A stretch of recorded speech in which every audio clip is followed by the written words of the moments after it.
இந்த வருஷம் வைகாசி விசாகம் அப்படின்றது கரெக்டாக 1 மணி நேரம் 24 நிமிஷம், அதாவது மே மாதம் 30ஆம் தேதி, தமிழ் மாதம் வைகாசி இல்லைங்களா?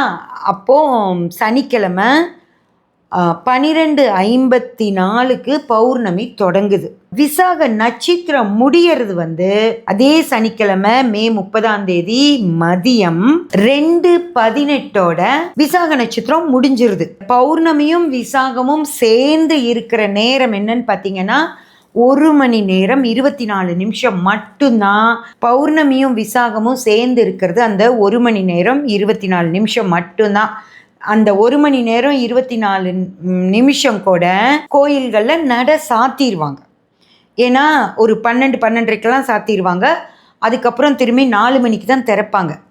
அந்த மாதிரி பெரிய கோயில்களில் வேணால் நட சாத்தாமல் இருக்காங்க. ஆனால் மற்ற சின்ன கோயில்களில் நட சாத்தப்படும். கடவுளை அந்த நேரத்தில் பார்க்கக்கூட முடியாது. விசாக நட்சத்திரம் 29ஆம் தேதி மத்தியானமே ஆரம்பித்து 30 மதியமோட முடியுது. அந்த 1 மணி நேரம் 24 நிமிஷத்தில் நீங்கள் எத்தனை பேர் முருகரை அந்த நேரத்தில் போய் தரிசிக்கிறது? அதுக்கு தரிசிக்கிறதுக்கு வாய்ப்புமே இல்லாத அளவுக்கு நட சாத்திடுவாங்க. இதெல்லாம் சாதாரண நாள், இந்த மாதிரி நேர காலம்லாம் இருக்குது அப்படிங்கிறதுக்காக தான் இதை நான் உங்களுக்கு தெளிவாக சொல்லிகிட்ருக்கேன்.